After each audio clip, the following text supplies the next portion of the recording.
Nous voulons te remercier pour ta parole. Merci pour ton œuvre et cette belle Église que tu formes ici à EVQ. C'est un privilège pour moi de te servir, c'est un privilège pour moi d'apporter ta parole. Et je prie, Père, que ta parole aujourd'hui fasse du bien à ton peuple. Je prie que ta parole apporte quelque chose de plus, une révélation profonde dans les cœurs. Et qu'elle nous amène encore plus à te connaître, encore plus à t'aimer aujourd'hui. Nous t'aimons, oh Dieu.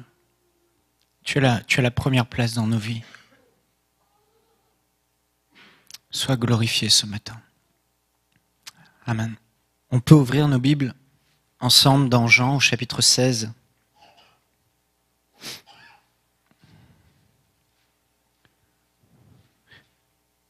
Et au verset 4.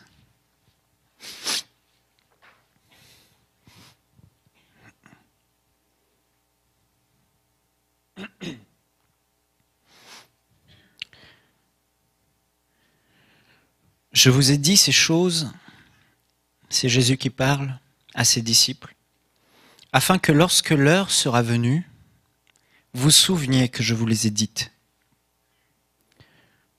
Je ne vous ai pas parlé dès le commencement parce que j'étais avec vous. Maintenant, je m'en vais vers celui qui m'a envoyé, et aucun de vous ne me demande « Où vas-tu » Mais parce que je vous ai dit ces choses, la tristesse a rempli votre cœur. Cependant, je vous dis la vérité. Il vous est avantageux que je m'en aille, car si je ne m'en vais pas, le Consolateur ne viendra pas vers vous. Mais si je m'en vais, je vous l'enverrai. Et quand il sera venu, il convaincra le monde. En ce qui concerne le péché, la justice et le jugement, en ce qui concerne le péché parce que il ne croit pas en moi, la justice parce que je vais au Père et que vous ne me verrez plus, le jugement parce que le prince de ce monde est jugé. J'ai encore beaucoup de choses à vous dire, mais vous ne pouvez pas les porter maintenant. Quand le Consolateur sera venu, l'Esprit de vérité, il vous conduira dans toute la vérité, car il ne parlera pas de lui-même, mais il dira tout ce qu'il aura entendu, et il vous annoncera les choses à venir. Il me glorifiera parce qu'il prendra ce qui est à moi et vous l'annoncera. On peut lire aussi dans la même discussion que Jésus a avec ses disciples un peu plus tôt, quelques chapitres avant, Jean chapitre 14 et au verset 16. Jésus parle encore ici du Saint-Esprit et il dit « Et moi, je prierai le Père, et il vous donnera un autre consolateur, afin qu'il demeure éternellement avec vous. L'Esprit de vérité que le monde ne peut recevoir parce qu'il ne le voit point et ne le connaît point. Mais vous, vous le connaissez, car il demeure avec vous et il sera en vous. Je ne vous laisserai pas orphelin, je viendrai vers vous. Encore un peu de temps et le monde ne me verra plus. Mais vous, vous me verrez, car je vis et vous vivrez aussi. En ce jour-là, vous connaîtrez que je suis dans mon Père et que vous êtes en moi et que je suis en vous. Celui qui a mes commandements et qui les garde, c'est celui qui m'aime. Et celui qui m'aime sera aimé de mon Père, je l'aimerai et je me ferai connaître à lui. » Et au verset 26 de Jean chapitre 14, Jésus dit « Mais le Consolateur, l'Esprit Saint, que le Père enverra en mon nom, vous enseignera toutes choses et vous rappellera tout ce que je vous ai dit. » Amen. Ici, nous devons réaliser l'importance de ce moment. Vous savez, quand une personne va vous quitter, un être cher qui vous aime, qui se retrouve à l'hôpital par exemple, et c'est le temps pour lui de mourir, et il sait qu'il va mourir, il sait que c'est ses dernières heures, il va commencer à vous parler avec votre cœur. Et il va commencer à vous dire les choses qui, selon lui, sont les plus importantes. Les choses qu'il a envie de vous communiquer. Et on peut voir ici que Jésus, ce passage, quand il parle à ses disciples, c'est juste quelque temps avant la croix, avant qu'il aille au ciel rejoindre son Père céleste. Donc Jésus accorde une grande importance et à ce moment-là, il va livrer ce qu'il a dans le cœur, il va ouvrir son cœur aux disciples. Et il va leur parler de quelque chose de très, très, très important, de quelque chose de primordial. Jésus savait ce qui allait lui arriver. Il savait que ceux qu'il avait bénis, ceux qu'il avait aimés, ceux qu'il avait guéris, allaient le rejeter. Il savait qu'il allait être sur cette croix, en proie au désespoir, séparé de son Père, avec le péché du monde entier sur ses épaules. Il savait qu'il devait verser son sang pour le pardon de l'humanité. Il savait qu'il allait être fouetté, frappé, tellement fortement que des grumeaux de sang coulaient sur son visage, tellement l'angoisse de ce qui allait lui arriver était intense. Et dans ce moment de désespoir, que Jésus allait vivre, Jésus le voyait, il va ouvrir son cœur à ses disciples. Et il va leur dire, je dois vous parler de quelque chose de très important. Et on voit que dans ce passage, dans Jean chapitre 14 jusqu'au verset 16, Jésus va parler d'une personne qu'il n'avait pas encore parlé depuis qu'il était sur terre à ses disciples directement, ouvertement. Il va leur ouvrir son cœur par rapport à la personne du Saint-Esprit. Il avait parlé du Père. Jésus avait révélé qui était Dieu dès qu'il est arrivé. Il leur a dit, écoutez, vous pensez que Dieu est un Dieu dur, un Dieu saint, c'est vrai, il est saint, mais je dois vous révéler qui est réellement le Père, le Dieu. Dieu est Père. Dieu est votre Père céleste, votre Père d'amour. Et on voit que Jésus a commencé à nous parler de Dieu au ciel comme étant non pas un Dieu lointain qui veut frapper l'humanité à cause de leurs péchés, mais plutôt comme un Père aimant qui nous aime et qui veut notre bien. Puis Jésus a commencé à présenter sa personne comme étant le pain de vie, comme étant le sauveur du monde. Quiconque croira en moi sera sauvé, aura la vie éternelle. Il s'est présenté comme étant le sauveur et le maître, lui le Fils de Dieu. Donc il présente le Père, il présente le Fils comme le sauveur et le maître, et puis là, il va nous parler d'une troisième personne de la Trinité, la troisième personne de Dieu, le Saint-Esprit. Et il va présenter, ok, Dieu au ciel, c'est le Père, moi, je suis votre maître, votre Seigneur et votre Sauveur, ok, mais lui, qu'est-ce qu'il va être? Et Jésus parle de lui. Et Jésus dit de lui qu'il va être notre associé. Le mot grec ici est paraklétos, notre ami, notre associé, notre avocat, notre consolateur, celui qui va être avec nous et qui va nous aider. Celui qui va marcher avec nous et qui va nous consoler du départ de Jésus. Et là, imaginez ce que Jésus est en train de dire. Frères et sœurs, vous réalisez que Jésus faisait tout pour les disciples. Pendant les 3 années où les disciples ont marché aux côtés de Jésus, Jésus nourrissait les disciples. Il ne se souciait pas de ce qu'ils allaient manger. Jésus avait une bourse et des dons et beaucoup d'argent. Et il s'occupait d'eux. Il n'avait pas à se soucier de leur nourriture. Lorsqu'ils ne comprenaient pas certaines choses des réalités du royaume de Dieu, Jésus était celui qui les enseignait. Quand Jésus donnait des paraboles, ou « Seigneur, pourquoi n'avons pas pu chasser ce démon? Seigneur, où allons-nous » Jésus expliquait toutes choses aux disciples. Jésus était leur enseignant. Jésus pourvoyait leurs besoins. Jésus les guidait. Où est-ce qu'on va aujourd'hui? Il ne se souciait pas. Est-ce qu'il fallait aller en Galilée? Est-ce qu'il fallait aller à Jérusalem? Est-ce qu'il fallait aller à d'autres endroits? Mais Jésus était leur guide. Jésus les nourrissait, Jésus les enseignait, Jésus les guidait, et bien plus que ça, Jésus était leur puissance. Jésus guérissait les malades pour eux. Jésus chassait les démons. Jésus apportait à tout le groupe que formaient les 12 disciples toute la crédibilité. Vous enlevez Jésus, il ne restait plus rien, il ne restait plus d'argent, plus de puissance, plus de direction. Ils étaient comme nus, dénudés, sans rien. Et là, Jésus va dire quelque chose d'extraordinaire dans Jean au chapitre 16 et au verset 7. Cependant, je vous dis la vérité. Il vous est avantageux que je m'en aille.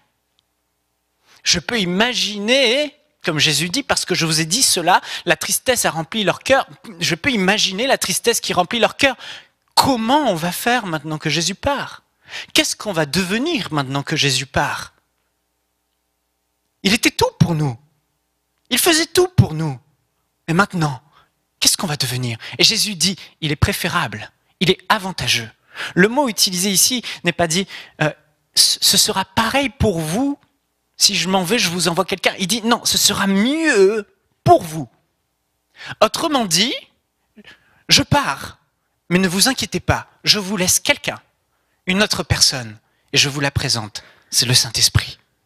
Il demeure à côté de vous en ce moment, mais il sera en vous. Et cette personne va faire que vous seriez dans une condition meilleure que vous ne l'êtes avec moi aujourd'hui. Alors là, imaginez la chose difficile. Une personne qu'on ne voit pas, une personne qu'on ne touche pas, va remplacer le Jésus de chair qu'on avait, et ce sera mieux pour nous de l'avoir que d'avoir Jésus en personne.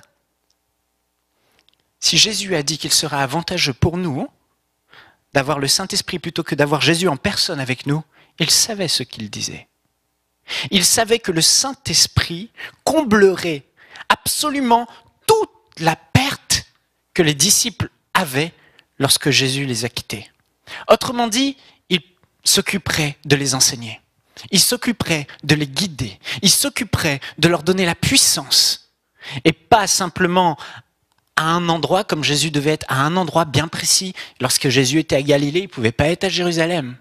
Mais là, il dit, il sera aussi avantageux parce que où que vous soyez, le Saint-Esprit sera avec vous. Il sera bien plus encore, il sera en vous. Et c'est puissant, frères et sœurs. C'est puissant de réaliser que le Seigneur, Jésus, lui-même, en personne, a dit, il est préférable que je parte. Malheureusement, et cela m'attriste beaucoup, on est encore au stade dans l'Église où il faut justifier pourquoi on peut et on a le droit de parler à la personne du Saint-Esprit.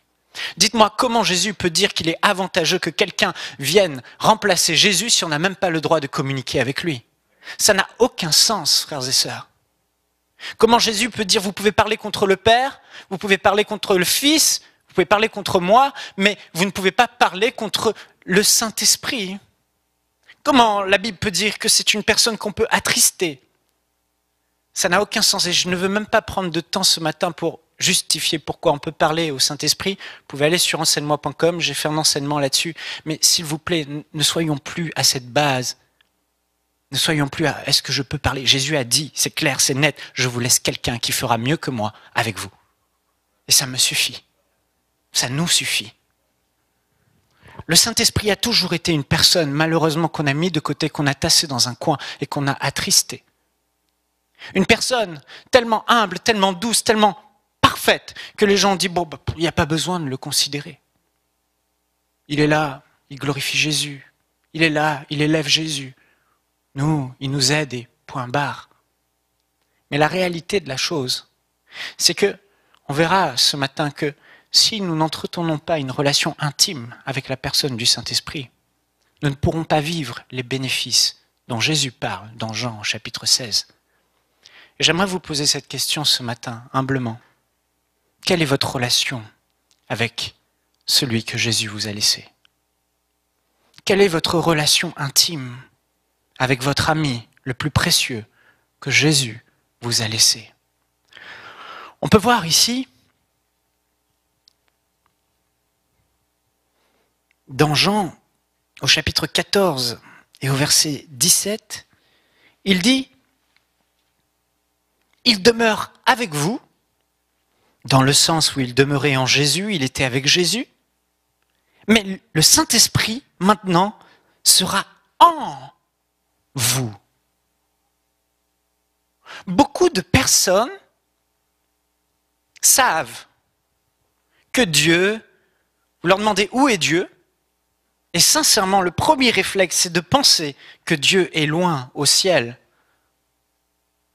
sur son trône, et qu'un jour, on rencontrera ce Dieu au paradis, et qu'on sera face à face avec lui, qu'on pourra lui parler, le voir. Et c'est vrai. D'autres personnes connaissent Dieu comme étant Emmanuel, le Dieu qui est avec nous, en la personne de Jésus-Christ, Dieu qui s'est fait chair et qui a marché aux côtés des disciples. Et on peut le découvrir dans les évangiles. Mais beaucoup moins de personnes ont réalisé cette puissante révélation extraordinaire, à savoir Dieu en nous. Oh, que le Saint-Esprit ouvre nos yeux ce matin. Je vais redire ce que j'ai dit. Dieu habite en toi.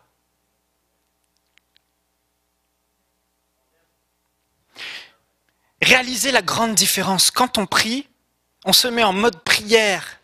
Dieu, far away, très loin, sur le trône, qui doit venir. Ou Dieu qui est avec nous. Mais imaginez autre chose, une autre dimension. Dieu en vous. Dieu habite en toi. Si tu as reçu Jésus comme ton sauveur, le Saint-Esprit est venu habiter dans ton esprit. On n'a pas besoin de chercher Dieu. On n'a pas besoin de regarder forcément au ciel pour trouver Dieu. Il est en nous. L'apôtre Paul disait « Christ en moi, l'espérance de la gloire ». Il faisait ici référence à l'Esprit de Dieu, parce que l'Esprit de Dieu, c'est l'Esprit de Christ. L'Esprit de Dieu, c'est l'Esprit du Père. Christ en toi, le Père en toi, Dieu en toi. La personne du Saint-Esprit en toi, c'est un mystère, mais Dieu est en toi. Est-ce que tu as eu cette révélation ? Parce que si tu sais que Dieu habite en toi, si tu sais que la puissance de Dieu qui a ressuscité Jésus-Christ d'entre les morts, Romains au chapitre 8 je crois, habite en toi. Cette puissance qui a ouvert le séjour des morts, qui est venue prendre Jésus, qui lui a redonné vie, qui lui a fait sortir du séjour des morts, est tellement puissante que ceux qui étaient dans le sein d'Abraham aussi ont été secoués. Cette même puissance réside en toi. En toi. La Bible dit même qu'il a donné tout ce qui contribue, il nous a donné tout ce qui contribue à la vie et à la piété. Jésus a même dit que ceux qui croiront en moi, des fleuves d'eau vive couleront de leur sein. On a en nous, frères et sœurs, une personne tellement extraordinaire qui peut à la fois chambouler le monde, qui peut être aussi doux qu'un agneau, aussi doux qu'une petite colombe, tellement humble, tellement merveilleuse. On a en nous le Dieu créateur qui habite en nous. Et je peux imaginer Satan, lorsque Jésus a dit ces paroles, si Satan avait pu entendre Jésus parler ainsi, il se serait dit impossible. Impossible.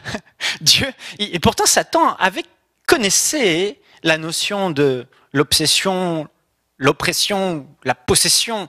Il savait très bien, parce que depuis le commencement, il avait l'habitude d'envoyer ses mauvais esprits dans des corps humains. Il était très habitué et il n'était pas étonné s'il a pu entendre cette parole de Jésus, du fait que Jésus ait pu dire « Dieu habite en vous ». Ce n'est pas ça qui aurait étonné Satan. Ce n'est pas le fait qu'un esprit vienne en nous. Ce qui l'aurait étonné Satan, c'est de se dire que comment ce Dieu si saint, qui n'a même pas toléré un peu d'orgueil dans mon cœur lorsque j'ai voulu élever mon trône au-dessus de lui, comment ce Dieu si saint, si parfait, tellement saint, peut habiter dans des personnes aussi corrompues que les êtres humains. C'est impossible. Dans sa sainteté, Dieu ne peut pas. Jésus débloque, Jésus déraille.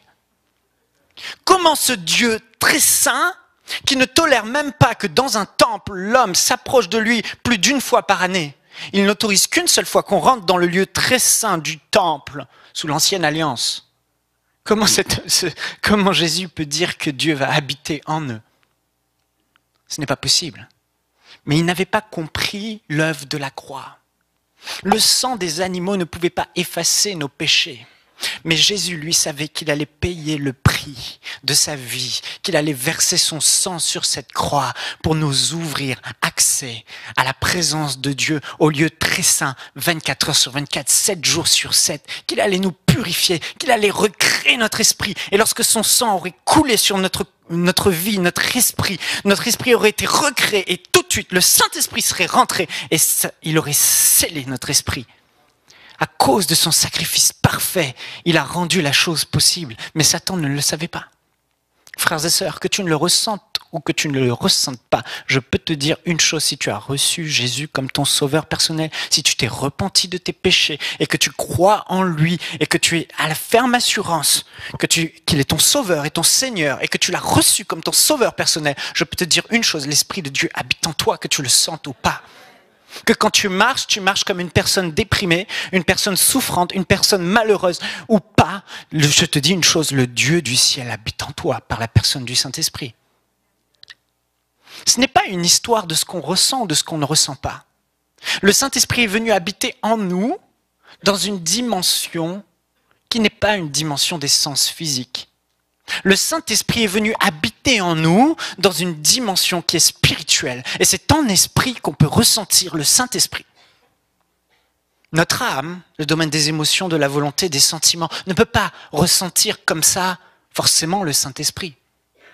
Notre corps, qui est dans le domaine du toucher, de la vue, de l'ouïe, de l'odorat, ne peut pas palper le Saint-Esprit. Mais ce n'est pas pour autant que le Saint-Esprit n'est pas là. Ce n'est pas pour autant que cette vie supérieure n'habite pas dans ton esprit, parce que c'est en esprit. Lorsque ma femme m'a dit qu'elle était enceinte de Sophia, notre deuxième enfant, au début c'était très abstrait. J'ai même regardé son ventre et je me suis dit, est-ce qu'elle est sûre? Parce qu'elle n'était pas dans le domaine du ressenti, elle n'était pas dans le domaine du toucher.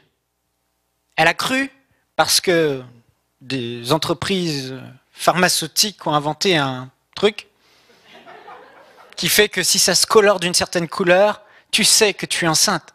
Et ma femme s'est mise à pleurer parce qu'elle a cru. Elle a cru dans les choses qu'elle ne voyait pas. Elle a cru que réellement il y avait une vie à l'intérieur d'elle. Et puis les mois ont passé. Le ventre a commencé, ne grossissait pas dès le début. Et pour moi, c'était encore abstrait, je dois l'avouer. Et puis à un moment donné, on est allé chez le gynécologue et puis elle a mis son petit appareil et on a commencé à entendre le cœur qui n'était pas le cœur de ma femme. Vous savez, ça fait... Ça bat très vite. Mais ça, c'était la preuve qu'il y avait en elle une autre personne qu'on ne voit pas, qu'on n'entend pas, qu'on ne sent pas. Rien de physique pouvait montrer qu'elle était enceinte d'une autre personne. Mais elle le savait, il y avait cette vie. Puis après, on est allé faire l'échographie et là, on a pu voir. Si Dieu ouvrait nos yeux et nous faisait une échographie de notre esprit, nous verrons cette personne merveilleuse à l'intérieur de nous. Nous verrons à quel point le Saint-Esprit habite en nous, dans notre esprit. Frères et sœurs, Dieu habite en toi. Je me souviens du jour précis où j'ai réalisé cela. J'étais en train de méditer la Bible, je crois presque toute la nuit, tellement j'étais imprégné de cette révélation. Et je me suis dit, mais Michael, pourquoi Dieu te semblait si loin? Il habite en toi. L'adresse de Dieu, c'est là où je suis. Et ça change notre façon de voir. Ça change notre façon de marcher. On marche avec Dieu en nous. Vous savez, le domaine de l'esprit, c'est quoi? C'est le domaine qui ne fonctionne pas selon nos sens. C'est le domaine qui ne fonctionne pas selon nos émotions et ce qu'on ressent. C'est le domaine qui ne fonctionne pas selon le toucher et la vue. Ça, c'est le domaine de l'esprit. C'est un domaine basé sur la conviction, la révélation, l'intuition. Vous savez que vous savez que vous savez, mais vous êtes convaincu alors que rien ne prouve que Dieu habite en vous. Vous le savez parce que la parole de Dieu, Jésus a dit, le Saint-Esprit demeure en vous. Votre corps est le temple du Saint-Esprit. Mais on le sait, en esprit. Et pour rentrer en relation avec le Saint-Esprit, ça se fait non pas par notre intelligence, non pas par nos émotions, non pas par nos paroles qu'on peut avoir dans le naturel. Parce que vous savez, la parole, elle est à la fois très naturelle, très charnelle et à la fois très spirituelle. Là, par sa parole, Dieu a créé les choses visibles. Mais par sa parole, aussi, par notre parole, on peut être très naturel et ça ne produit rien. La parole peut être à la fois naturelle et à la fois spirituelle. Mais quelle est la parole spirituelle? Quel est le langage que le Saint-Esprit comprend? Quel est le langage que Dieu comprend?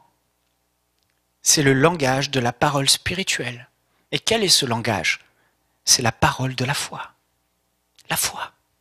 La foi, c'est cette faculté de croire dans les choses qu'on ne voit pas. Cette faculté d'avancer dans une direction alors que le naturel ne nous prouve pas que ce qu'on est en train de faire est tout à fait logique et rationnel.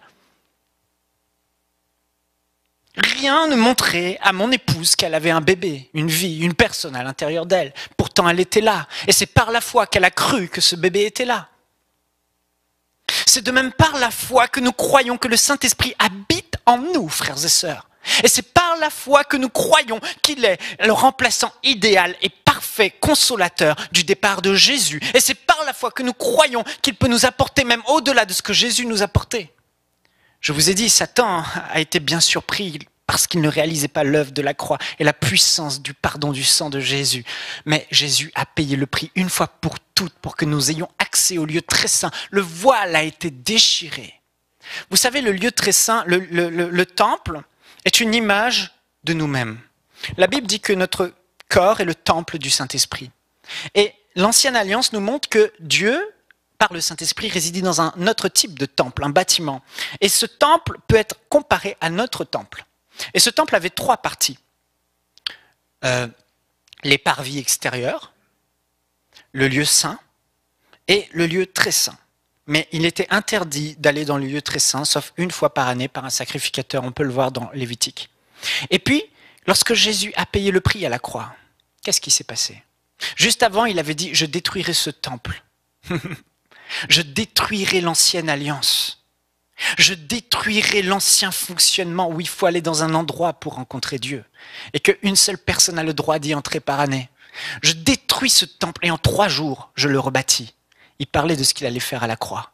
Et les gens ne le comprenaient pas. Il a dit, je détruis. Et quand Jésus était à la croix, qu'est-ce qui s'est passé? Un ange de Dieu est venu déchirer le voile qui séparait le lieu saint du lieu très saint. Il est venu le déchirer. Ce voile s'est déchiré. En gros, Dieu était en train de monter à l'humanité qu'une nouvelle ère commence. L'ère de la nouvelle création. L'ère des enfants de Dieu. L'ère de ceux qui n'ont plus Dieu qui est à côté d'eux, mais Dieu qui est en eux. Le voile a été déchiré. Et nous avons accès à la présence de Dieu en esprit. Dans notre esprit, le lieu très saint est disponible, frères et sœurs. Imaginez-vous le roi David, passionné de la présence de Dieu comme il était. Il disait dans le psaume, chapitre 27, verset 4, « J'ai présenté à l'Éternel un seul souhait, mais qui me tient vraiment à cœur. Je voudrais habiter dans la maison de l'Éternel tous les jours de ma vie, afin d'admirer l'Éternel dans sa beauté et de chercher à le connaître dans sa demeure. » Le roi David, je peux imaginer si lui, comme Satan a pu entendre les paroles de Jésus, je peux imaginer sa réaction. C'est par révélation du Saint-Esprit que David a écrit ce psaume. Le roi David était passionné par Dieu. Plus que par l'or, plus que par l'argent, plus que par le succès, plus que par la réussite. Il y avait quelque chose par-dessus tout qui le passionnait. Il était un amoureux de Dieu et il voulait demeurer dans la présence de Dieu éternellement. Qui c'est qui avait dit à David que c'était possible à une époque où on ne pouvait rentrer dans le temple que très rarement et seulement si Dieu nous avait autorisé à rentrer et qu'on avait été ordonné souverain sacrificateur. Mais David avait perçu en esprit quelque chose. Il avait perçu ce temps où vous et moi, frères et sœurs, nous aurions un libre accès à la présence de Dieu 24 heures sur 24, 7 jours sur 7, où nous demeurerons éternellement dans ce temple. Et ici, il parle de l'œuvre du Saint-Esprit. Le Saint-Esprit, lorsqu'on demeure dans sa présence, il nous fait admirer l'Éternel dans sa beauté. Et il nous fait connaître Dieu intimement. Et je peux imaginer David, s'il avait entendu cette parole, comment? Oh, j'aurais tellement voulu être à leur place. Oh, moi, il se souvenait peut-être de l'Arche de l'Alliance. Vous connaissez cette histoire avec Obed-Édom. Un jour, quand il a été intronisé roi, il allait chercher l'Arche de l'Alliance pour la ramener à Jérusalem, parce qu'il voulait demeurer près de la présence de Dieu. Et à l'époque, avant le temple, la présence de Dieu demeurait dans une arche qu'il transportait. Et dans cette arche, il y avait la présence de Dieu. Et cette arche a été mise dans la maison d'un homme qui s'appelle Obed-Édom. Et la présence de Dieu a béni la maison d'Obed-Édom. Tout ce qui lui appartenait, nous dit la Bible, tout ce qu'il touchait, toutes ses femmes, ses enfants, tout ce qui était à lui était béni. Et en 3 mois, cela s'est su partout. Et le roi David a appris comment Dieu avait béni Obed-Édom à cause de la présence de Dieu dans la maison d'Obed-Édom. Et David a été jaloux, il allait chercher l'arche de l'alliance, il l'a ramenée dans sa maison, dans la cité de David, pour avoir cette présence chez lui, pour que cette présence bénisse. Et on voit par la suite à quel point le bénéfice de la présence de Dieu en présence de David a béni David. La Bible dit que l'Éternel le bénit de la même manière que la Bible dit que l'Éternel bénit la maison d'Obed-Édom. Et comment il bénissait David? David était un guerrier, tous les combats qu'il menait étaient succès et réussite. Tout s'écrivait victoire dans la vie de David à cause de cette présence. Mais David croyait dans les bienfaits et les bénéfices de cette présence. Frères et sœurs, ce que je veux vous dire, c'est que la manière dont nous considérons la présence de Dieu, la manière dont nous considérons le Saint-Esprit, la foi qu'on lui accorde, fera toute la différence. Vous pouviez prendre cette arche et la mettre à côté de vous. Si vous ne croyez pas en elle, si vous ne croyez pas en la personne qui réside dans cette arche, si vous ne croyez pas dans le Saint-Esprit, cela ne produira absolument rien. Mais rien du tout. Rien du tout, à part la vie éternelle et votre salut. Mais rien d'autre. Frères et sœurs, nous ne pouvons pas continuer à l'attrister ainsi. Nous ne pouvons pas continuer à le mettre de côté. Imaginez-vous ce que David aurait pu ressentir. Le Saint-Esprit, l'Esprit de Dieu, l'Esprit du Père, celui qui connaît les profondeurs du cœur du Père, celui-là seul qui peut nous le révéler et nous faire connaître. L'Esprit de révélation, l'Esprit de sagesse, l'Esprit de gloire, l'Esprit de bénédiction, l'Esprit de Dieu. L'Esprit du Père, les Saint-Esprits. Quoi? En eux éternellement. Waouh, mais imaginez à quel point il aurait dansé comme un fou. Imaginez. Mais lui n'avait pas accès à ça. Frères et sœurs, nous l'avons. Mais c'est en esprit, c'est par la foi. Par la foi. Par la foi. Que crois-tu que le Saint-Esprit est? Quelle attitude as-tu vis-à-vis de Dieu qui réside en toi? Quelle relation as-tu avec lui? Jésus va présenter le Saint-Esprit comme étant l'ami parfait, le paraklétos, l'associé, le compagnon. Mais qu'en est-il dans ta vie? Quelles sont les dernières paroles que tu lui as adressées? Quand est-ce la dernière fois où tu lui as demandé de t'aider? Les gens ont un problème avec le Saint-Esprit. Un sérieux problème avec le Saint-Esprit. Parce qu'ils pensent que quand ils parlent au Saint-Esprit, ils parleront moins à Jésus et ils parleront moins au Père. Ils pensent qu'en parlant au Saint-Esprit, ils sont en train de voler quelque chose de donner quelque chose qui est censé arriver au Père et à Jésus, et ils sont en train de le donner à quelqu'un d'autre qui est le Saint-Esprit. Et ça les dérange au plus haut point. Frères et sœurs, rejetez ces mentalités. Parce que la Bible dit que Dieu est un. La Bible dit que le Père est dans le Fils est dans le Père, le Fils est dans le Saint-Esprit est dans le Fils. Ils ne forment qu'un. C'est un mystère que j'ai du mal à élucider, que j'ai du mal à comprendre avec mon intelligence. Mais la chose est, c'est que par la foi, je m'en saisis. Lorsque la Bible dit que Dieu est un, vous savez, les gens n'ont aucun problème pour demander des choses à Jésus dans la prière. Jésus pourvoit mes besoins et ils obtiennent un miracle. Ils ont demandé à Jésus. Mais ce n'est pas très scripturaire de demander à Jésus de pourvoir à nos besoins. Non, ce n'est pas très scripturaire. Jésus a dit, lorsque vous priez, demandez à votre Père céleste, en mon nom. Ce n'est pas la même chose de dire Seigneur Jésus. Et il y a des chrétiens, ils font que dire Seigneur Jésus, Seigneur Jésus, Seigneur Jésus. C'est bien, ça marche. Pourquoi ça marche? Parce qu'ils ne sont qu'un. Mais avec le Saint-Esprit, nous voulons être tellement littéraires, tellement scripturaires, qu'on ne veut même pas s'autoriser alors qu'on voit que le Saint-Esprit a parlé tellement de fois. Mais ils ne font qu'un. On adore Jésus, et en adorant Jésus, on adore le Père. On adore le Père, et en adorant le Père, on adore Jésus. En remerciant Jésus, on remercie le Père. En adorant le Saint-Esprit, et je suis désolé de vous le dire, j'adore le Saint-Esprit. Je l'adore. Si ça choque quelques-uns d'entre vous, je vous encourage. Ayez cette révélation. J'adore le Saint-Esprit sans aucun problème. Saint-Esprit, je t'aime. Saint-Esprit, je t'adore. Saint-Esprit, je te loue. Où est le mal? C'est l'Esprit de mon Père. Vous savez, la Bible dit que Dieu est un. Un seul. Et on a du mal à saisir cette notion. Mais laissez-moi vous expliquer quelque chose. Ma femme, pasteur Joël l'a si bien dit, mercredi, elle a prêché. Et c'était super que les gens n'ont oublié la prédication de pasteur Joël et la prédication de Michael. Non, je plaisante. Mais c'était tellement bien, elle a eu plein de louanges. Les gens autour de moi disaient « Oh, mais ta femme, elle a super bien prêché. » Et j'entendais « Wow, c'était super, quelle révélation, nanana, nanana. » Et je suis « Wow !» Et vous savez ce que ça a produit en moi? De la joie, même aussi grande, voire plus grande que si on me l'avait dit à moi. Pourquoi? Parce que Dieu nous a unis. Et je ne fais qu'un avec ma femme. Il a fait de nous une seule chair. Pourtant, on est bien deux personnes différentes. Mais lorsque vous louez ma femme, c'est moi que vous êtes en train de louer, entre guillemets. Lorsque vous lui donnez des louanges, c'est à moi que vous êtes en train de donner. C'est une image très, très imparfaite de ce qu'est la Trinité.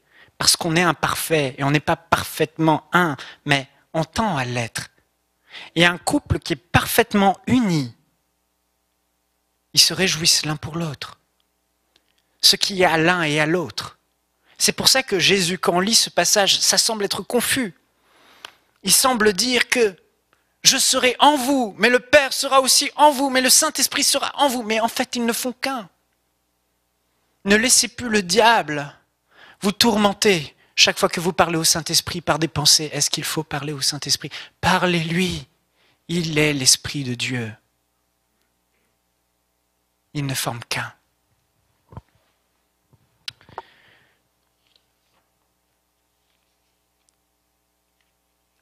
Jésus va parler de ce que le Saint-Esprit va faire dans notre vie. Et je vais finir par cela. Il va dire, il convaincra le monde en ce qui concerne le péché. Il vous conduira dans toute la vérité. Il me glorifiera. Il vous enseignera toutes choses. Quelle relation devons-nous avoir avec la personne du Saint-Esprit? Exactement la même relation que les disciples avaient avec la personne de Jésus. Voilà la réponse. Elle est toute simple. Ce que Jésus apportait aux disciples lorsqu'il était sur terre pendant ces 3 années de ministère, nous devons avoir la même relation avec le Saint-Esprit. Il est là pour nous aider. Il est notre ami. Il est ton ami, il est ton associé. Il est celui qui est le trésor de ta vie. Jésus a dit que le royaume de Dieu est semblable à un homme qui découvre un trésor dans un champ. Et il va vendre tout ce qu'il a pour s'acheter ce champ. Parce que dans ce champ, il y a un trésor. Frères et sœurs, j'ai lu la Bible. J'ai lu et relu la Bible. J'ai sondé. J'ai vécu, j'ai expérimenté. Et je peux vous dire une chose.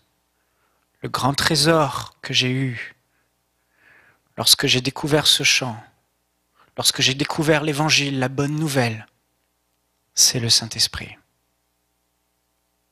C'est la personne la plus formidable, la personne la plus importante dans ma vie. Si je le perds, je perds tout. Il a la première place dans ma vie. Après, il y a ma femme. Je dis souvent à Dieu, je te remercie constamment pour ton esprit que tu m'as donné. C'est le plus beau trésor que tu m'as fait. C'est la personne la plus merveilleuse que tu m'aies donnée. Après vient ma femme et mon fils. Quelle place lui accordes-tu?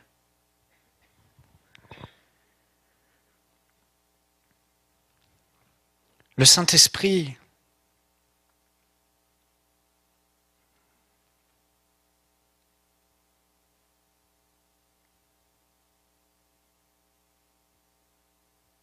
c'est celui qui a apporté à ma vie chrétienne sa saveur. C'est lui qui a amené les révélations, qui font de moi ce que je suis devenu aujourd'hui. C'est lui qui m'a ouvert mes yeux sur l'estime de moi-même, qui j'étais. C'est lui qui m'a aidé dans la prière. C'est lui qui m'a donné des visions. C'est lui qui a fait que ma vie chrétienne n'est pas fade et maussade et triste. C'est à cause de lui que je suis là aujourd'hui. C'est à cause de lui que tout ce que j'ai pu faire, je l'ai fait uniquement à cause de lui. Si on m'enlève le Saint-Esprit, je perds ce que j'ai de plus précieux.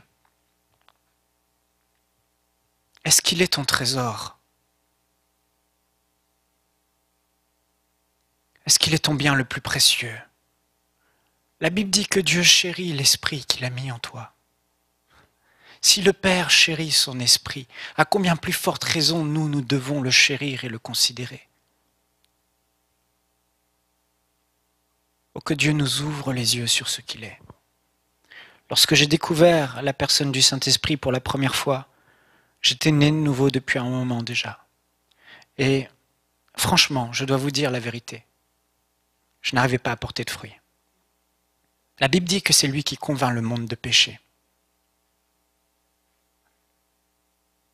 Ma vie chrétienne était une suite d'efforts. Je lisais la Bible, je m'ennuyais. Je dois être honnête avec vous. C'était ennuyant. Je le faisais par devoir, par principe. Mais rien.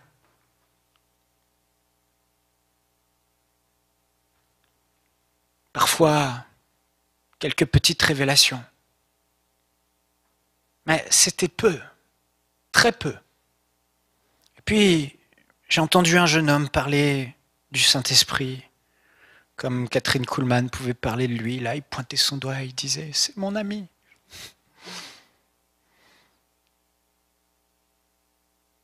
Et quand je l'ai écouté, je me suis dit « waouh, il a l'air tellement sincère ». Ça a l'air tellement vrai ce qu'il vit avec le Saint-Esprit. Et je voyais ce jeune homme qui avait mon âge, quelques années de plus, chasser des démons, guérir des malades. Il avait des visions, des choses. Et j'ai désiré. Et ce jeune homme me disait que c'était à cause du Saint-Esprit. Et puis j'ai regardé dans les Écritures et j'ai découvert le Saint-Esprit. Puis j'ai commandé des livres, j'ai découvert le Saint-Esprit. J'ai vu ces grands hommes de Dieu qui invitaient le Saint-Esprit. Et tout d'un coup, le Saint-Esprit venait dans leur chambre et les visitait. Et puis leur vie était totalement chamboulée. Et j'ai fait « waouh !» Et peut-être que vous l'avez tous essayé. Et j'ai essayé. J'ai commencé à lui parler. Au début, il n'y avait rien. Au début, ça ne changeait rien. Mais j'ai cru. Et j'ai opéré par la foi. J'ai opéré par l'esprit. Opérer en esprit, c'est opérer par la foi. J'ai cru. Et j'ai persévéré. Je ne le ressens pas, je ne le vois pas, mais il est là. Et j'ai commencé à lui parler. Et je vous assure, plus je lui parlais, je commençais à ressentir sa présence s'intensifier. Au point tel qu'à des moments, je me souviens de ce jour, il y a trois personnes qui sont venues dans ma chambre, 3 jeunes. Ils ont été vraiment visités par la présence du Saint-Esprit. Cette présence devenait tellement tangible. Ils se sont écroulés par terre sans qu'on les touche, sans rien. C'était le Saint-Esprit. Je me souviens, je me retrouvais en face de certaines personnes et ces personnes, je leur parlais simplement et tout d'un coup, elles se mettaient à pleurer. Convaincu de péché, je ne sais pas pourquoi je pleure, je me sens mal. Mais oui, tu as besoin de Jésus. Et on vivait, je commençais à vivre ce que la Bible dit. Et quand je prenais la différence entre avant et après, il n'y avait qu'une seule chose qui s'était instaurée. C'était 2 Corinthiens. Chapitre 13, verset 13. Que la grâce du Seigneur Jésus-Christ, l'amour de Dieu et la communion du Saint-Esprit soient avec vous tous. J'avais instauré dans ma vie la communion du Saint-Esprit. J'avais commencé à faire de lui mon ami.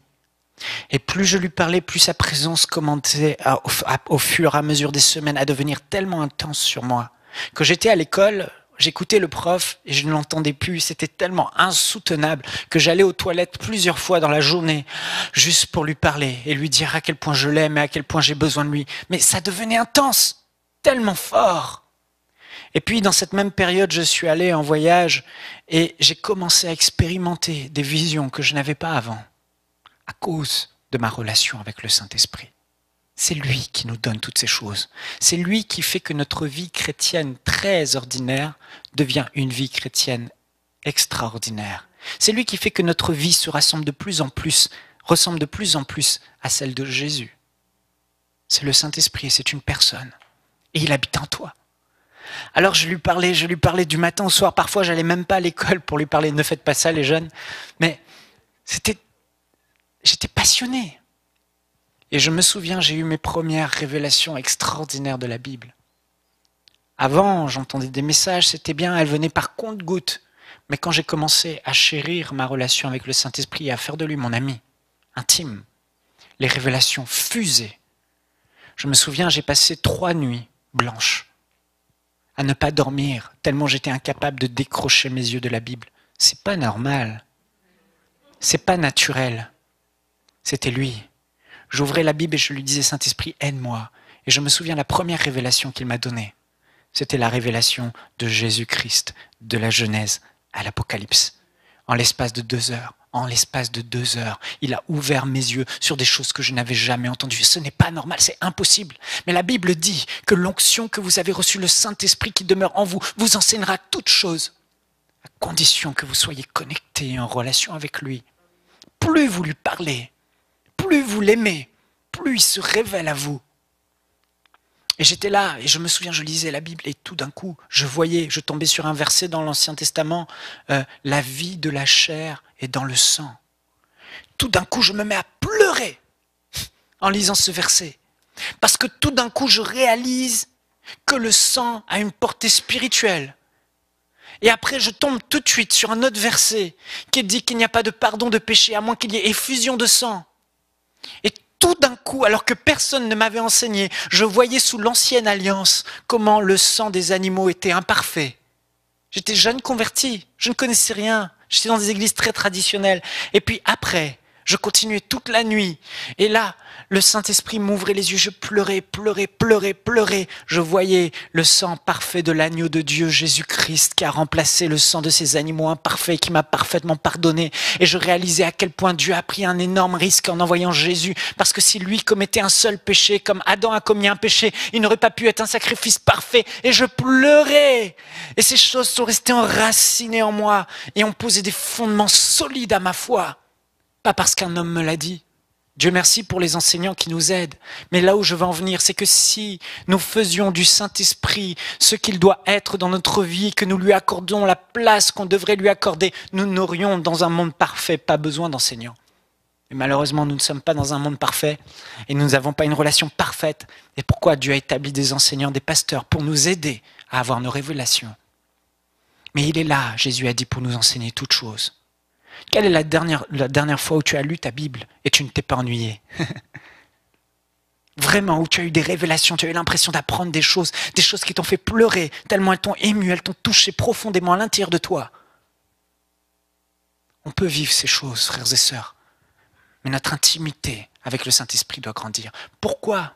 Parce que Jésus dit, celui qui m'aime, le Père l'aimera. Encore une fois, on voit que quand on aime Jésus, le Père nous aime parce qu'ils ne font qu'un. Aimer l'un, c'est aimer l'autre. Et quand on aime le Saint-Esprit, qu'on le chérit, on applique la loi de l'amour. Souvenez-vous de cette histoire de Marie de Magdala. La loi de l'amour, elle est très simple. Dieu nous aime tous de la même façon, mais il n'exprime pas son amour envers tous de la même façon. La loi de l'amour, c'est l'expression de l'amour. Si vous voulez que Dieu exprime son amour envers vous comme il l'a exprimé envers Abraham, par exemple, cacherai-je à mon ami ce que j'ai résolu de faire?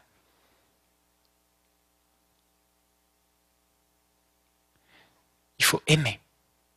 Et quand vous aimez Dieu et vous manifestez votre amour à la personne du Saint-Esprit, lui en retour manifeste sa présence, manifeste ses bontés, manifeste ce qu'il a dans votre vie.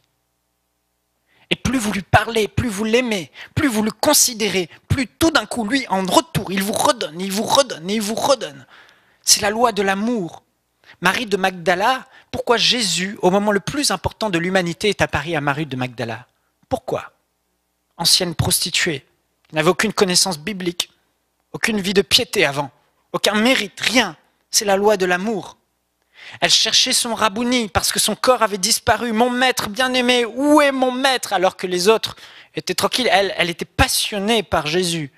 Et elle a cherché son maître. Et là, Jésus n'a eu d'autre choix que venir se révéler à elle et a fait d'elle la première évangéliste de tous les temps. À annoncer la bonne nouvelle, à aller dire que Jésus est ressuscité d'entre les morts. C'est la loi de l'amour.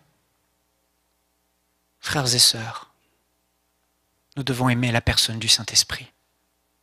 Je me souviens, dans cette même période, j'étais justement où je lui parlais du matin au soir, et j'avais ces révélations. Il est celui qui nous donne les visions. Je me souviens de ce jour, j'étais dans un camp de jeunes, et je lui parlais constamment. Je l'aimais, je l'adorais.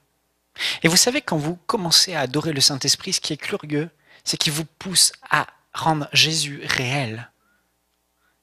Ce Jésus lointain, ce Jésus qu'on n'a pas connu physiquement, comme les apôtres, il le rend tellement réel au travers de sa parole. Sa parole devient vivante, comme je vous l'ai dit. Et l'œuvre du Saint-Esprit en nous, comme le psaume de David le disait, c'est nous aider à contempler Dieu, à regarder Dieu comme il est, à rendre Dieu vivant dans notre vie.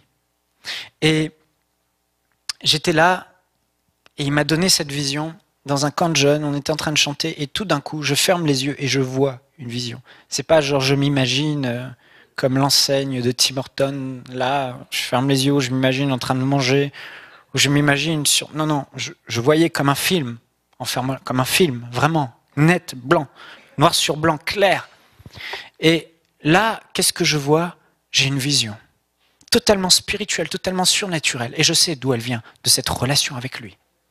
Pourquoi? Parce qu'il y avait quelqu'un à côté de moi qui n'était pas sauvé, mais qui était là depuis qu'il est né dans les églises, mais il n'avait jamais eu la révélation de Jésus. Et là, alors que je suis là, j'ai cette vision. Vous savez, les dons de l'Esprit, c'est toujours pour l'édification du corps de Christ.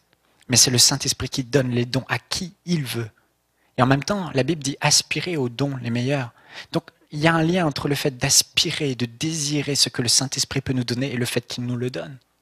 Plus on désire le Saint-Esprit, plus il nous communique ses dons. Et là, j'étais là en train d'avoir cette vision et j'ai vu une grande rangée comme un grand temple avec des hommes, un homme au bout comme un prêtre habillé de blanc. Et il avait un chapeau là, comme un pape, comme un souverain sacrificateur, je sais pas, un homme religieux en tout cas, tout blanc. Et à droite et à gauche, des rangées de gens innombrables, noirs, lugubres, tristes, malades. Et j'entendais « J'ai le cancer, guéris-moi ! Je souffre, guéris-moi ! Oh Dieu, entends-nous! Oh Dieu !» J'entendais plein de voix de gens qui criaient à Dieu. Dans le noir, tout était noirceur et souffrance. Et puis tout d'un coup, je vois du ciel un landau qui descend. Un bébé dans un landau, comme dans une cloche. Il descend. Et il descend devant cet homme qui est au bout. Et je vois cet homme prendre l'enfant par le pied, le suspendre. Et tout d'un coup, je vois une lance transpercer le côté du bébé. C'était tellement horrible que j'ai ouvert les yeux. C'était comme un film, je vous le dis. J'ai ouvert les yeux et je me suis mise à pleurer. Et il m'a dit, qu'est-ce qui t'arrive? J'avais les larmes qui coulaient. Il m'a dit, j'ai eu une vision. Il dit, une vision? T'as vu quoi? Je lui ai dit, il était jeune. J'ai dit, j'ai vu ça, et un bébé qui descend du ciel dans un landau. Et un homme qui prend le bébé et une lance qui transperce le bébé. Et lui, il se met à pleurer comme un bébé aussi. Ah, il pleure. Je lui dis, mais qu'est-ce que t'as? En plus, il s'appelait Michael. Et il dit, pour la première fois de ma vie, j'ai la révélation de ce que Jésus a fait pour moi à la croix. La vision n'était même pas finie, que le Saint-Esprit lui avait déjà révélé que Jésus était l'agneau de Dieu, l'enfant de Dieu, le Fils de Dieu. Il a dit, je n'avais jamais réalisé qu'il était vraiment le Fils de Dieu, pur, parfait, sans tache comme un bébé, qu'on a crucifié à cause de moi. Je ne lui avais rien dit. L'œuvre du Saint-Esprit, à cause de cette relation intime et proche que l'on a avec lui. Je n'étais pas prédicateur. Je ne prêchais pas du haut des estrades. J'étais un simple chrétien, passionné, amoureux de la personne du Saint-Esprit. Mais c'est lui qui donne le surnaturel. C'est lui qui communique les dons. C'est lui qui communique les visions. J'ai fermé les yeux. La vision a repris exactement où elle s'est arrêtée. J'ai réouvert. Elle s'est arrêtée. Je refermais. Elle reprenait là où ça s'était arrêté. Et là, à ce moment-là, je vois cet homme qui lève l'enfant et plusieurs hommes qui viennent et ils soulèvent l'enfant et tout d'un coup il dit maintenant à cause de lui exauce-nous. Et là tout d'un coup je voyais du sang qui coulait de ce bébé et tout d'un coup quand l'homme a dit à cause de lui exauce-nous, la lumière a jailli dans la pièce et les gens commençaient à hurler je suis guéri, je suis guéri, je suis délivré, je suis sauvé. Et c'est l'œuvre de la croix, mais Jésus voulait sauver cet homme. Et le Saint-Esprit a communiqué une vision. Je pourrais vous raconter comment il m'a communiqué d'autres et d'autres et d'autres visions à ce moment-là, à cette période intense de ma vie, juste pour vous dire, je venais de naître de nouveau et d'apprendre des choses. Mais la différence, ça a été la considération que j'accordais à la personne du Saint-Esprit. C'est lui qui vous communique toutes ces choses. C'est lui qui le fait. Il a commencé à manifester. J'avais prié pour plein de gens. Il ne se passait rien. Dans cette période où j'étais tellement proche de lui, je vous assure, je priais pour les gens. Je ne me souviens pas, ou très peu, qu'il n'y en ait pas un qui tombait. Vieux, jeune, boum, touché par la puissance de Dieu. Et je sais d'où ça vient, cette communion intime. Juste lui, juste cette relation. Parce que c'était mon ami. Parce que je lui disais, Saint-Esprit, s'il te plaît, touche cette jeune fille, touche ce jeune homme. Et je voyais des démons se manifester, des gens être délivrés. Et vous savez, parfois je travaille beaucoup et je prie peu.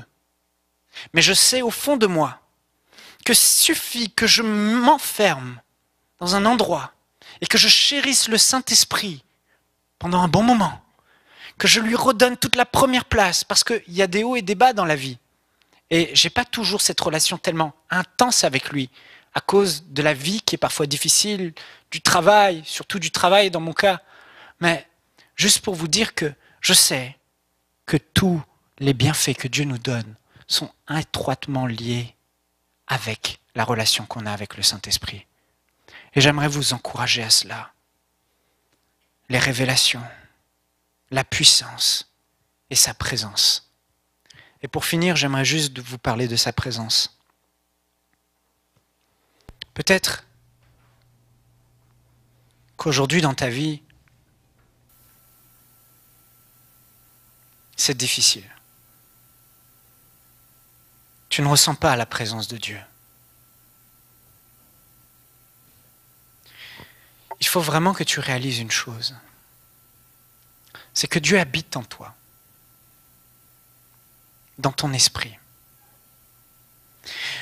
Et la façon de faire en sorte que cette vie qui est en toi coule, comme Jésus a dit, des fleuves d'eau vive couleront de ton sein, de ton esprit, et jailliront jusque dans la vie éternelle. La seule façon, c'est de faire en sorte que cette vie qui est dans ton esprit déborde de ton esprit jusqu'à ton âme, tes émotions, jusqu'à ton corps. Et c'est à ce moment-là qu'on commence à vivre ce que la Bible dit, ce que les apôtres vivaient. Ils touchaient un simple mouchoir et la présence de Dieu était tellement imbibée du Saint-Esprit sur lui que quand il touchait le mouchoir, il prenait ce mouchoir dans ses mains. Ce n'était pas juste dans son esprit, mais ça a quitté son esprit, ça a débordé dans son âme jusqu'à son corps, et tout ce qu'il touche est béni. Je sais que la présence de Dieu est la solution à tous nos problèmes. Je sais que le Saint-Esprit est la solution à tout ce que tu traverses, et je sais qu'il habite en toi. Mais il va falloir faire en sorte qu'il quitte ton esprit, que cette présence du Saint-Esprit dans toi déborde dans tout ton être pour commencer à bénir tous les domaines de ta vie. Quand la Bible dit que Dieu bénit par sa présence, il bénit par sa présence. Mais sa présence ne doit pas rester dans l'esprit. Elle doit déborder dans notre vie. Et ça, c'est le résultat de notre communion intime avec lui. Plus vous parlerez au Saint-Esprit, plus sa présence va commencer à déborder de votre esprit, déborder dans votre âme, affecter vos pensées, vos émotions, au point que vous serez tellement alignés à Dieu qu'il vous sera difficile de savoir si c'est Dieu qui parle ou si c'est vous qui parlez. est tellement dans votre corps qu'il vous sera difficile de même imaginer que vous êtes malade parce que sa présence est tellement pesante en vous. Mais il y a une autre chose. Souvenez-vous, la Bible dit, les musiciens, vous pouvez venir si vous voulez. L'autre chose, c'est que le Saint-Esprit est saint. Saint-Esprit. Et si on veut vivre la présence de Dieu, la communion intense, la communion avec le Saint-Esprit n'est pas suffisante. Il faut être en communion, mais aussi il faut mener une vie de sainteté. Il faut faire attention à ce qui sort de notre bouche. On ne peut pas constamment médire, on ne peut pas constamment parler en mal des autres, on ne peut pas constamment, même s'il y a des raisons bonnes de se plaindre et de critiquer, on ne peut pas. Parce que dès lors que vous le faites, la Bible dit dans Éphésiens qu'on attriste le Saint-Esprit, parce qu'il est saint et il est tellement saint. Tellement saint. Donc, c'est vrai que Jésus nous a purifiés, c'est l'œuvre de la sanctification de Jésus par son sacrifice, oui, il nous a purifiés dans notre esprit. Mais dans notre âme et dans notre corps, ce n'est pas à Dieu de le faire, c'est à nous de le faire. Il y a la sanctification que Dieu a fait lui-même par l'œuvre de la croix et par son sang. Et il y a la sanctification que nous, vous et moi, nous devons faire chaque jour de notre vie.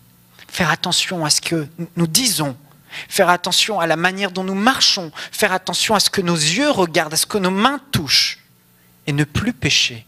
Et sanctifier notre vie. Ce n'est pas l'opposé de la foi. Ce n'est pas ne plus marcher dans la justice. Non, la justice, elle nous a accordé la vie éternelle en Jésus-Christ et le pardon de nos péchés. Mais la justice dans notre corps et notre âme s'obtient par le degré de sanctification que nous menons. Nous devons être sanctifiés. Qu'un homme qui vit dans la masturbation, qu'un homme qui vit dans la pornographie ne s'imagine pas que la présence de Dieu va être intense sur sa vie, même s'il parle au Saint-Esprit du matin au soir. Qu'une femme qui passe son temps à quereller et critiquer les autres et à parler en mal et à se plaindre, ou même qu'un homme passe son temps à se plaindre, ne peut pas s'imaginer voir la présence de Dieu s'intensifier sur sa vie. Il nous faut la communion et il nous faut la sanctification. Et je veux vous encourager. Je finis par ce que des hommes de Dieu ont dit. Le pasteur Ricardo Rodriguez, un pasteur en Colombie, en Amérique latine, avait une église de 70 personnes depuis plusieurs années qui n'arrivaient pas à grandir. Ils ont tout essayé. Ils allaient dans les parcs avec des mégaphones et ils prêchaient la parole. Ils prêchaient. Ils allaient devant les cinémas, il y avait des queues de 100 personnes et ils leur disaient « Jésus est vivant ». Ils ont tout essayé. Ils ont essayé les cellules de maison, ils ont essayé des groupes de louanges qui marchaient dans les rues et qui chantaient. Et les gens aimaient tellement la louange, tous les gens dans les quartiers regardaient par la fenêtre et dès que les gens arrêtaient, coupaient la musique. Et ils prenaient son mégaphone et ils prêchaient. Ils étaient zélés. Ils prêchaient. Peu de résultats. Et puis à un moment donné, il a été rentré dans sa chambre et il a commencé à découvrir cette amitié avec la personne du Saint-Esprit. Et il a commencé à dire « Saint-Esprit, je veux vraiment que tu sois mon ami, comme Jésus l'a dit. Je veux vraiment, j'ai besoin de toi, je n'arrive pas par moi-même à sauver des âmes. » Et là, il a commencé à rester 2 mois dans la présence du Saint-Esprit, à lui parler, à entretenir une relation avec lui. Et l'Église est passée en quelques années de 70 personnes à 45 000 membres. Les malades étaient guéris, les gens affluaient, ils ne savaient même pas comment dans les réunions. Les gens venaient simplement à cause de la présence de Dieu qui les attirait. Et ils ont commencé à donner la place à l'Esprit de Dieu au milieu d'eux. Ils ont commencé à adorer l'Esprit de Dieu. Ils ont commencé à le considérer et à ne pas le tasser, à ne pas le mettre de côté dans un coin de leur vie. Et ce même Esprit a commencé à se manifester.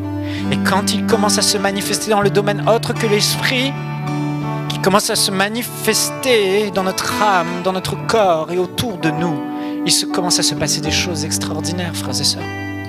Tu as besoin d'un miracle? Oui, tu peux l'obtenir par la parole de Dieu. Oui, tu peux l'obtenir par la confession et le nom de Jésus. Mais tu peux aussi intensifier la présence de Dieu sur ta vie pour que cette présence opère pour toi. Opère pour toi. Alors il n'y a plus besoin de confesser, il n'y a plus besoin de déclarer forcément. Il y a juste besoin de l'adorer, de le contempler. Il y a juste besoin d'élever son nom. Il y a juste besoin de lui parler. Et lorsque vous contemplez le Saint-Esprit, que vous êtes en relation avec votre ami, lui s'occupe de vous diriger vers le Père. Lui s'occupe d'élever Jésus et de le rendre réel tellement pour vous que des révélations nouvelles viennent.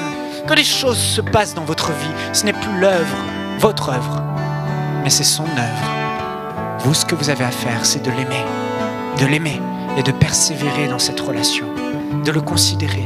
Le pasteur Yonggi Cho, pareil, avait une église qui grandissait, mais il n'arrivait plus à la faire grandir, jusqu'au moment où il a entendu parler du Saint-Esprit.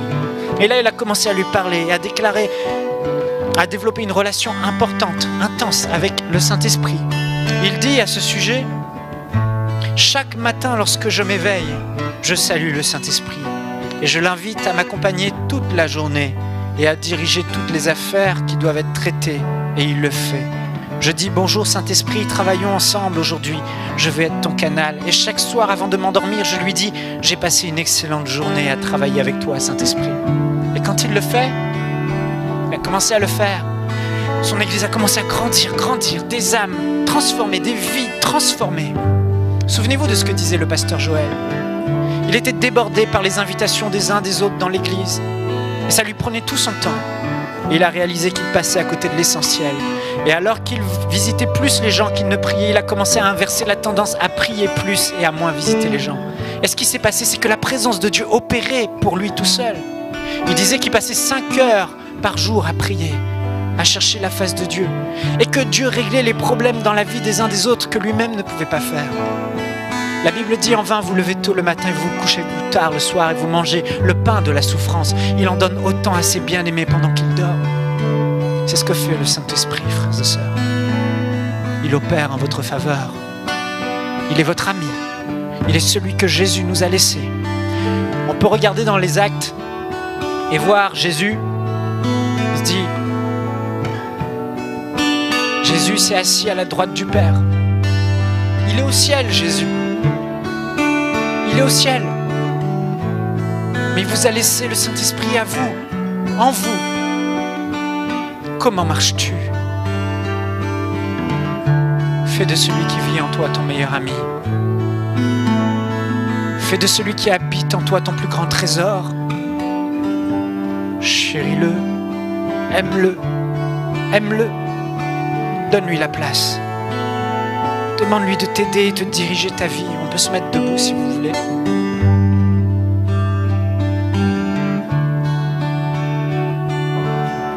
Un homme de Dieu a dit: nous pouvons attrister le Saint-Esprit lorsque nous lui résistons. Quand nous adoptons le comportement contraire aux standards du royaume de Dieu, ou encore si nous le négligeons. Nous devons prendre conscience que le Saint-Esprit est une personne qui sait quand nous l'ignorons, quand nous méprisons ses enseignements, ses conseils, quand nous ne le traitons pas avec le respect et le dévouement qu'il mérite. Certaines personnes n'ont pas entendu la voix du Saint-Esprit depuis très longtemps et on se demande pourquoi. Parce qu'elles se réveillent le matin et ne le saluent pas.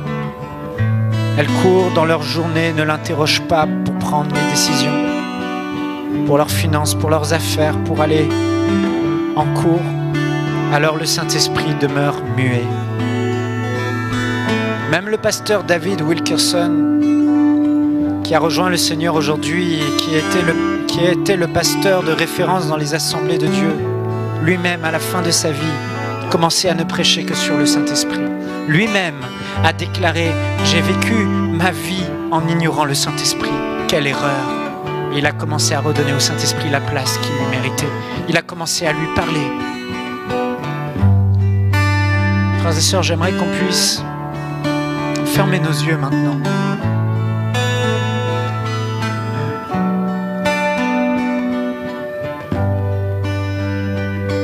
Et parlez-lui.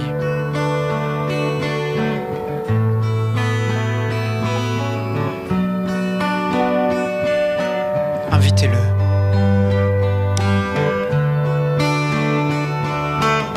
Invite-le maintenant. Si on peut lever nos mains vers le ciel. Levez nos mains. Je veux simplement t'encourager à l'inviter. Dis-lui maintenant: Saint-Esprit, viens s'il te plaît. Manifeste-toi dans ma vie. Manifeste-toi dans ma vie. Saint-Esprit, je veux te demander pardon de t'avoir tant négligé, alors que tu habites en moi. Oh, je veux que tu te sentes à l'aise. Je veux que tu prennes toute la place. Je veux développer avec toi une intimité beaucoup plus grande, beaucoup plus profonde. Je veux te connaître, Saint-Esprit. Viens, s'il te plaît. Viens te révéler à moi. Viens m'accompagner chaque jour de ma vie. Oh, viens réveiller les révélations dans ma vie. Viens intensifier ta présence dans ma vie maintenant. Touche-moi. Remplis-moi maintenant. Je te donne la première place. Je veux rétablir ma relation avec toi. Jésus est parti au ciel, mais il t'a laissé à mes côtés. Je te veux, Saint-Esprit. Ouvre mes yeux. Rends Jésus réel pour moi.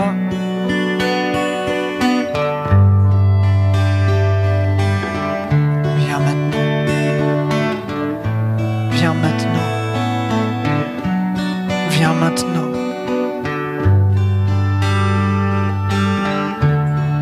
Dis-lui que tu veux prendre maintenant une décision.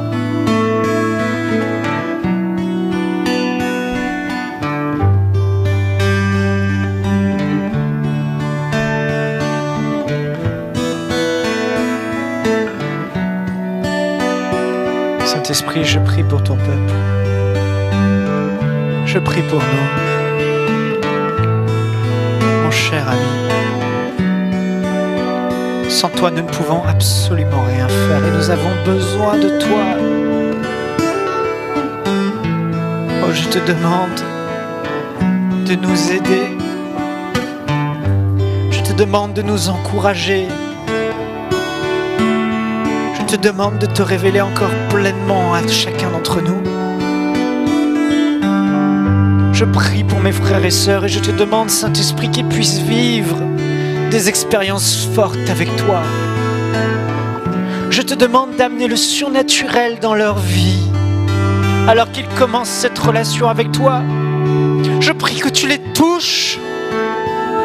Je prie que tu les visites. Je prie que tu leur donnes des visions, des révélations, des songes, des choses qui sont cachées, des mystères. Je prie que tu bénisses chaque coin de leur vie par ta présence. Intensifie-toi dans nos réunions. Intensifie-toi dans leur maison. Intensifie-toi dans leur vie, qu'ils marchent avec cette pleine conviction et cette pleine assurance que tu es avec eux. Que là où ils sont, toi aussi tu es. Que leurs mains sont ton extension, que leur bouche est ton extension. Esprit de Dieu, Saint-Esprit, Saint-Esprit, révèle-toi, révèle-toi, révèle-toi, révèle-toi, révèle-toi pleinement. Nous t'invitons.